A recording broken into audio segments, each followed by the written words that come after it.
តើអ្វីគឺជាក្តីបារម្ភរបស់ក្រុមអ្នកវិនិយោគិនក៏ដូចជាមន្ត្រីផ្នែកសេដ្ឋកិច្ចនិងពាណិជ្ជកម្មរបស់ប្រទេសថៃបន្ទាប់អំពីមានការបែកធ្លាយនៃកិច្ចសន្ទនារវាងនាយករដ្ឋមន្ត្រីថៃនិងប្រធានព្រឹទ្ធសភាកម្ពុជាបាទសូមគោរពជម្រាបសួរបងប្អូនទាំងអស់គ្នាជួបខ្ញុំម្ដងទៀតហើយនៅក្នុងថ្ងៃនេះផងដែរខ្ញុំសូមនាំអារម្មណ៍បងប្អូនទាំងអស់គ្នាឲ្យបានយល់ក៏ដូចជាបានដឹងអំពីស្ថានភាពនៅក្នុងប្រទេសថៃតែម្ដងដោយដែលបងប្អូនទាំងអស់គ្នាបានដឹងហើយថាស្ថានភាពរវាងកម្ពុជាថៃនៅក្នុងពេលបច្ចុប្បន្ននេះគឺมันមានភាពល្អនោះទេភាពមិនល្អក៏ដោយសារតែបញ្ហាចំនួននៅព្រំដែនតែម្ដងដែលធ្វើឲ្យភាគីទាំងពីរបានបញ្ជូននៅកងទ័ពក៏ដូចជាសភាវុធជាច្រើនដើម្បីយកទៅត្រៀមជើងការនៅក្នុងការធ្វើការឆ្លើយតបរវាងគ្នានឹងគ្នាប្រសិនណាបើមានការប៉ះទង្គិចបន្ថែមទៀតនោះបើយើងនិយាយជារួមទៅបញ្ហាមិនថាផ្នែកយោធាក៏ដូចជាផ្នែកព្រំដែនតាមរយៈការធ្វើពាណិជ្ជកម្មគឺសិតសឹងតែមានជាក្តីកង្វល់យ៉ាងខ្លាំងរវាងប្រទេសទាំងពីរតែម្ដងក៏ប៉ុន្តែបើយើងនិយាយអំពីក្តីកង្វល់កាន់តែខ្លាំងនោះគឺសំណាក់ភាគីថៃតែម្ដងដោយដែលបងប្អូនទាំងអស់គ្នាបានដឹងហើយអ្នកដែលតែងតែតាមដាននៅស្ថានភាពសង្គមក៏ដូចជាព័ត៌មាននៅក្នុងស្រុករវាងកម្ពុជានិងថៃបងប្អូនទាំងអស់គ្នាបានដឹងហើយថាកាលពីថ្ងៃទី19ខែមិថុនានេះតែម្ដងគឺមានការបែកធ្លាយនៅលើកិច្ចសន្ទនារវាងនាយករដ្ឋមន្ត្រីថៃគឺអ្នកស្រីផែថងថានស៊ីនវ៉ាត្រាដែលជានាយករដ្ឋមន្ត្រីរបស់ប្រទេសថៃបានធ្វើការខលសន្ទនាជាមួយនឹងសម្ដេចអគ្គសេនាមហាបរិយាយោហ៊ុនសែនដែលជាប្រធានព្រឹទ្ធសភានៅក្នុងប្រទេសកម្ពុជាដើម្បីជជែកក៏ដូចជាស្នើសុំឲ្យរាជរដ្ឋាភិបាលកម្ពុជាតាមរយៈសម្ដេចប្រធានព្រឹទ្ធសភាឲ្យមានការសូមចរចាជាមួយនឹងរាជរដ្ឋាភិបាលថៃដើម្បីរកនៅដំណោះស្រាយឲ្យមានភាពល្អប្រសើរគឺនៅក្នុងគោលបំណងនេះគឺនាយករដ្ឋមន្ត្រីថៃចង់ស្នើសុំឲ្យភាគីកម្ពុជាទៅចរចាជាមួយនឹងភាគីថៃនៅក្នុងបញ្ហាព្រំដែននឹងតែម្ដងបញ្ហាព្រំដែនគឺតាក់ទងជាមួយនឹងការបិទច្រកព្រំដែនជាដើមជាការឆ្លើយតបសម្ដេចប្រធានព្រឹទ្ធសភាគឺលោកបាននិយាយថាការបើកឬក៏ការបិទព្រំដែនវាមានភាពងាយស្រួលទេអត់ចាំបាច់ចរចាក៏ដោយសារតែបញ្ហាព្រំដែនតែម្ដងគឺភាគីថៃឬក៏យោធារបស់ប្រទេសថៃគឺជាអ្នកនាំអាចក៏ដូចជាអ្នកបិទដោយឯកតោភាគីដោយមិនបានជូនដំណឹងដល់ភាគីកម្ពុជានៅពេលដែលកម្ពុជាធ្វើការឆ្លើយតបតាមរយៈការបិទច្រកព្រំដែនដែលធ្វើឲ្យ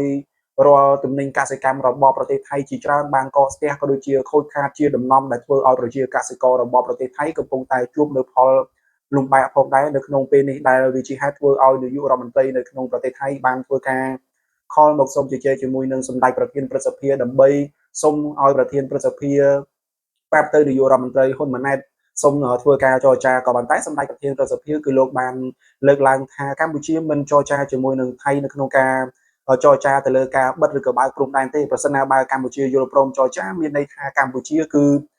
ជាអ្នកនាំអាចឬក៏ជាអ្នកបង្ករឿងក៏ប៉ុន្តែនេះគឺជាភាគីរបស់ថៃដែលជាអ្នកបង្ករឿងអញ្ចឹងបើសិនជាថៃចង់ឲ្យដំណើរការក៏ដូចជាស្ថានភាពនៅតាមព្រំដែនគឺមានភាពល្អប្រសើរឡើងវិញលុះត្រាតែថៃខ្លួនឯងជាអ្នកបើកដោយខ្លួនឯងមិនមែនមកបបួលកម្ពុជាទៅចរចាឲ្យបើកជាមួយគ្នានោះទេហើយសម្ដេចក៏បានសង្កត់ធ្ងន់ផងដែរថានៅពេលដែលថៃយល់ព្រមបើកនៅច្រកព្រំដែនយ៉ាងយូររយៈពេល5ម៉ោងគឺកម្ពុជានឹងបើកច្រកព្រំដែនទាំងអស់ជាមួយនឹងប្រទេសថៃតែម្ដងនេះគឺជារឿងរ៉ាវដែលនាយករដ្ឋមន្ត្រីនៅក្នុងប្រទេសថៃបានចរចាជាមួយនឹងសម្ដេចប្រធានព្រឹទ្ធសភាផងដែរយើងចេញឆ្ងាយអំពីចំណុចនេះតែម្ដងបើយើងងាកទៅលើស្ថានភាពសេដ្ឋកិច្ចនៅក្នុងប្រទេសថៃតែម្ដងគឺវាពិតជាមិនមានភាពល្អប្រសើរនោះទេភាពមិនល្អប្រសើរក៏ដោយតែស្ថានភាពនៅក្នុងប្រទេសថៃនៅក្នុងពេលបច្ចុប្បន្ននេះមិនថាការវឹកវរតាមព្រំដែនជាមួយនឹងប្រទេសជិតខាងដូចជាកម្ពុជាជាមួយនឹងភូមិភាគខាងត្បូងនៃប្រទេសថៃជាដើមគឺសិតសឹងតែមានបញ្ហាព្រំដែនជាកត្តាមួយដែលធ្វើឲ្យរដ្ឋាភិបាលរបស់ប្រទេសថៃនៅក្នុងពេលបច្ចុប្បន្ននេះកំពុងតែមានភាពចលាចលផងដែរជាពិសេសគឺភាពវឹកវរផ្ទៃក្នុងក៏ដោយសារតែការបែកធ្លាយនៅកិច្ចសន្ទនារបស់លោកស្រីនាយករដ្ឋមន្ត្រីនៅក្នុងប្រទេសថៃដែលមានការនិយាយមិនល្អអំពីពួកមន្ត្រីយោធាជាដើមដែលវាជាហេតុធ្វើឲ្យមន្ត្រីយោធានៅក្នុងប្រទេសថៃក៏ដូចជាប្រជាពលរដ្ឋនៅក្នុងប្រទេសថៃមួយចំនួនមិនពេញចិត្តហើយមិនសប្បាយចិត្តជាមួយនឹងសម្ដីរបស់លោកស្រីនាយករដ្ឋមន្ត្រីដែលបង្ហាញគេខ្មាស់របស់ប្រទេសជិតខ្លួនមកឲ្យប្រទេសដទៃទៀតបានដឹងអំពីភាពអន់ខ្សោយរបស់ខ្លួនទាំងចំណុចនេះហើយដែលធ្វើឲ្យស្ថានភាពនយោបាយនៅក្នុងប្រទេសថៃគឺកាន់តែមានភាពវឹកវរតែម្ដងកាលណាស្ថានភាពនយោបាយនៅក្នុងប្រទេសមួយកំពុងតែមានភាពវឹកវរនោះស្ថានភាពសេដ្ឋកិច្ចក៏មិនមានភាពល្អប្រសើរនោះដែលដោយក្រុមអ្នកវិនិយោគិនជាច្រើនបានដាក់ការព្រួយបារម្ភទៅលើស្ថានភាពនៅក្នុងប្រទេសថៃនៅក្នុងពេលបច្ចុប្បន្ននឹងតែម្ដងជាក់ស្ដែងដូចជាប្រធានសមាគមពាណិជ្ជកម្មនៅក្នុងប្រទេសថៃជាដើមបានតែងតែទទូចឲ្យនាយករដ្ឋមន្ត្រីក៏ដូចជាក្រុមមន្ត្រីយោធារបស់ប្រទេសថៃត្រូវតែធ្វើ យ៉ាងណាដើម្បីសម្រួលនៅប្រព័ន្ធដឹកជញ្ជូនឬក៏ការបើកនៅច្រកព្រំដែនរវាងកម្ពុជាថៃឲ្យមានភាពល្អប្រសើរឡើងវិញមានភាពល្អប្រសើរក៏ដោយសារតែការដឹកចេញចូលនៅរាល់ទំនិញរបស់ប្រទេសថៃចូលមកកម្ពុជាគឺមានទំហំច្រើនជាងទំនិញរបស់កម្ពុជានាំចូលទៅក្នុងស្រុកថៃហើយអ្វីដែលជាពិសេសតែម្ដងគឺនៅពេលនេះគឺជាពេលដែលប្រជាកសិកររបស់ប្រទេសថៃកំពុងតែប្រមូលនៅកសិផលរបស់ខ្លួនដើម្បី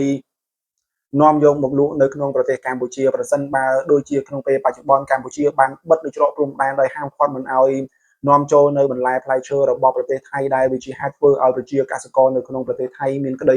ព្រួយបារម្ភក៏ដូចជាមានការតវ៉ាជាច្រើនដែលធ្វើឲ្យប្រជាពលរដ្ឋមួយចំនួនមានការថ្មេះតេះដៀលដល់នាយករដ្ឋមន្ត្រីក៏ដូចជារដ្ឋមន្ត្រីនៅក្នុងប្រទេសថៃជាដើមតែម្ដងអញ្ចឹងយើងនឹងរងចាំតាមដានមើលទៀតតើស្ថានភាពនៅក្នុងប្រទេសថៃដែលបង្កើតឡើងដោយក្រមពួកយោធានេះនឹងត្រូវទៅជាយ៉ាងណាតើស្ថានភាពនៅក្នុងការដោះស្រាយដើម្បីធ្វើឲ្យចរន្តសេដ្ឋកិច្ចរបស់ប្រទេសថៃដោយមានការបើកច្រកចេញចូលជាមួយនឹងកម្ពុជានឹងទៅជាយ៉ាងណាដោយដែលបងប្អូនទាំងអស់គ្នាបានដឹងហើយថានៅក្នុងថ្ងៃទី19នេះតែម្ដងច្រកអាំងសេះនៅក្នុងខេត្តព្រះវិហារក៏ត្រូវបានអាជ្ញាធរកម្ពុជាបិទដែរអាជ្ញាធរកម្ពុជាបិទក៏ដោយសារតែស្ថានភាពរបស់ខាងយោធាថៃបានធ្វើការបិទបើកដោយម៉ោងចេញចូលតាមតែក្បាលបាល់របស់ពួកគេដែលវាជាហេតុធ្វើឲ្យកម្ពុជាបិទនៅច្រកអាំងសេះនេះដើម្បីឲ្យភាគីថៃបានដឹងអំពីផលលំបាកនៃការបិទច្រកព្រំដែននេះតែម្ដងអញ្ចឹងហើយយើងនឹងរងចាំតាមដានមើលទៀតតើក្រមអ្នកវិនិយោគិនក៏ដូចជាមន្ត្រីផ្នែកហិរញ្ញវត្ថុពាណិជ្ជកម្មនៅក្នុងប្រទេសថៃនឹងសម្ដែងនៅការព្រួយបារម្ភយ៉ាងណាតើ